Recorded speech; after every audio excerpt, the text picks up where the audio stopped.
The following is from the Agency for Instructional Technology, AIT.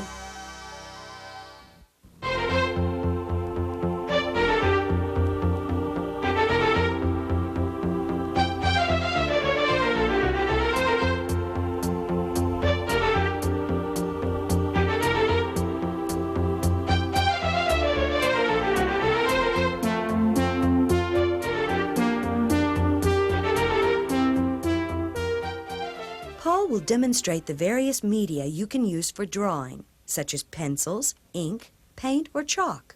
He'll describe various types of paper and how they can be used. Let's begin with pencils.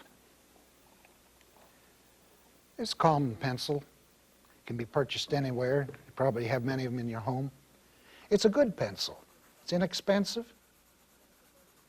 I suggest about a number 2. And many professional artists prefer it to other pencils made especially for sketching. You can work off the point of it, but working with all these pencils, get some experience in working off the side and working in tone. Now here's a pencil made for sketching. Call it an ebony pencil. One advantage it has is it's soft. There's a lot of graphite that can be rubbed off the side or off the point. This happens to be a 4B. B is soft, so the higher the B number is, the softer it is. 4B is a good number, and this is an H pencil, which means hard. And the higher the H, the harder it is, more like a draftsman's pencil. So if you have about a 4H or a 3H, you would use it for drawing fine lines, preparing a drawing or laying out a drawing, and then come over it with another softer pencil or a color. That's its purpose. Now next we have a sketching pencil. This is a 4B, and that's a good number. It's soft. The advantage of this pencil is you can work without detail, so you can sketch with it. If I'm outside sketching a tree, if I'm sketching a person, I can get my shapes without detail, then take it back in later, and you may want to work over it with another pencil or another color. And you can use it for calligraphy. It's sharpened as a chisel point, and when you sharpen it, always take your knife or razor blade and cut away from it. And then you can cut the chisel point down to the width you want it. Now here's a charcoal pencil. You're familiar with charcoal. You can also find them in pencil form. And this will give you a dark tone and a dry tone, not glossy like the ebony pencil. So there's a time for it. You would use it the same way you would use a stick charcoal. Other type of pencil, a little more expensive, is pastel pencils. They come in a wide range of colors. And they, like the charcoal, will give you a dry, no gloss tone. And really the only difference is that they're colored. But they are a little more expensive. Now, I like the graphite stick. A soft one, this is B. And look at the widths of lines I can make there. Or I can get a point. Or I could even use the side of it. But I like to work with this. I really like them all. Next, I'd like to say something about the crayon. You've used crayon. And the first thing I would like to tell you that the crayon is not only used on the point, but can be used in the side, like the pencil. And another thing to remember about the crayon is usually I take the paper off and I break them. The broken crayons are better than the full sticks. And then I take the paper, serves no purpose other than to protect your fingers. But then I break them to get the widths I want. So you'll find in my containers many sizes of crayon, broken in small pieces, large pieces. But remember, you can work off the point, or you can work on the side, and you can work in different directions. Now the crayon is waxy, so after you finish your picture, it's pretty well fixed. Now if we go to chalk and pastel, we have a different story. The chalk and pastel, this is a new pastel. We can call them both chalk. And here's a different size. There's also the cylinder type, landscape, or you can get portrait sets that have arranged in different colors. But here again you work off the side as you do on a crayon. or you can work off a point. And they come in a wide range of colors and sizes. Now the thing about the chalks, they can be a little messy. So you need to fix them after you finish your picture. But in fine arts, most of the fine arts pieces are really not fixed, put under glass, because I can fix them and keep them from smearing, but it does make some change in the color. It takes down a little bit on the intensity. There's a lot to learn about the care and the use of the brush. Here we have several sable brushes. All of them have round ferrule. The ferrule is the metal part here. But these two are pointed brushes, and these are square brushes. They may be used for water-soluble paint. They can be used for oil paint, but if you use them for oil paint, you can't come back and use them in a water-soluble paint. Now, one of the advantages of a round ferrule is you can roll the brush. Let me show you on the easel.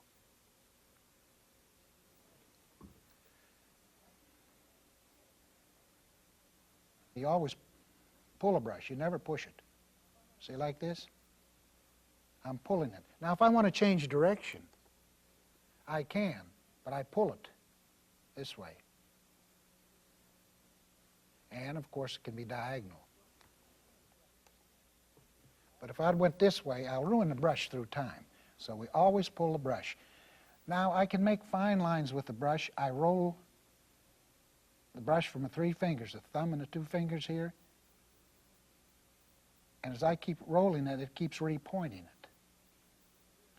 And with different pressure, I can get thick and thin.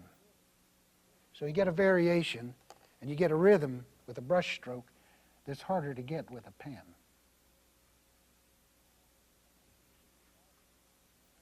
Now, if I want to use it as a dry brush, I can work the ink out on a separate sheet of paper, and working it this way as tone and a textural effect, we can approach grass, bark of a tree, or simply a tone from anything we're drawing. Dry brush, line brush. So a brush is very versatile. Now you want to care for a brush. When I'm through with this brush, I'll wash it out with soap and water, get all the ink out of it, and hang it this way, so none of the ink residue runs back in that ferrule, and it'll ball up in there and ruin your brush. So always make sure, immediately after using a brush, with paint or with India ink, is to clean them out, make sure all the color, all the ink is out of the brush, and if you don't have a container, you can tape it and store it with the point down. There's a large variety of surfaces to draw on, papers and boards. Starting with the most common is typing paper. There's nothing wrong with typing paper. Typing paper is good for sketching if you're using pencil or crayon. It's no good for liquids, inks, or paints. But it has a nice tooth to it.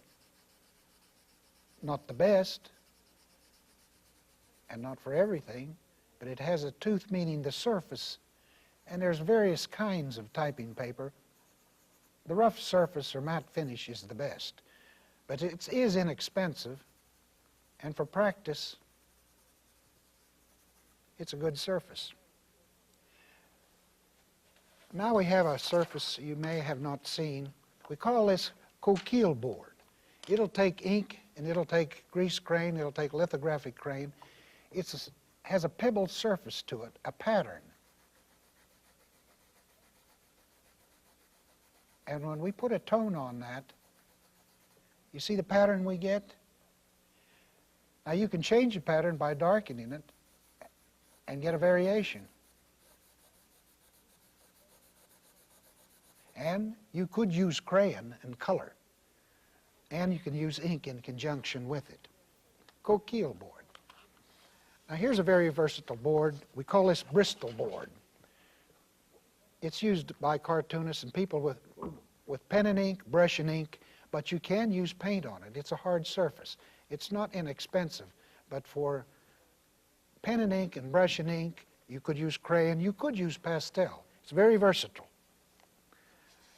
Now you're familiar with construction paper, And usually you use it to cut and for the crafts.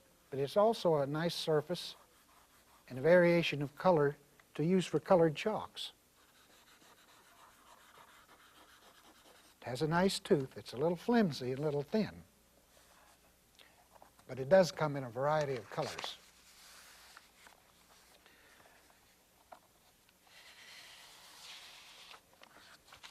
Here's what we call letterhead paper. It's rag content, 100% rag. It'll take chalk, it'll take ink, it'll take paint. It's much better quality than the typing paper. And this is a sheet that when it's cut 4 ways, it could be made into a letterhead, but it's a good surface to draw on. See the nice tooth to that? And you get dark lines. Rag paper. Rag papers are better than the wood papers for artwork and for most anything else. Now this is pastel paper. 2 kinds of pastel paper, and you can use it as you did the construction paper. If you want a dark, the advantage of it is you can use light colors, chalks and pastels. It's not for paint, and it's really not for pencil. You can use such a common thing as a brown wrapping paper. The only thing it curls up is because it's in a roll, so you would need to tape it down. But it will also show up the pastel and the colored chalk, and it's an imitation of a pastel paper. Now last, I'll show you a heavy illustration board. It can be used for anything. Paints, ink, chalk, pastel, pencil. Illustration board is very heavy. And now I want to show you a color sketch made on it. You see how the tape runs around the border? Here's the heavy illustration board. Since I'm using liquid, I tape it and put some scrap paper around here, as most artists do. That way I can take my brush and run clear across and not need to stop, and I'd have modeling marks there if I did. So we just wash across like that. Now this sketch was made of a combination of India ink, waterproof India ink. And the way we did is we'll start with the India ink and put all the dark modeling in first. Then after we have the dark modeling, we color it with colored ink. Now I could have used watercolor here, and I could have used pastel, and I could have used chalk. But in this case, it was waterproof ink. Both the colored ink and the black ink is waterproof ink. Now if I wish, I can mix media. I have really one medium, waterproof inks, black and colored. But I can come in with pastel later if I spray it. I can also use crayon if I want a rough texture here. I can add to the base medium, and there's nothing wrong with doing that. You need not rush out and buy expensive art materials. What you have at home or school is frequently very suitable. You can draw with a regular pencil on typing paper. But the more you know about different materials, how to care for a brush, and how different papers respond, the more tools you have to express yourself.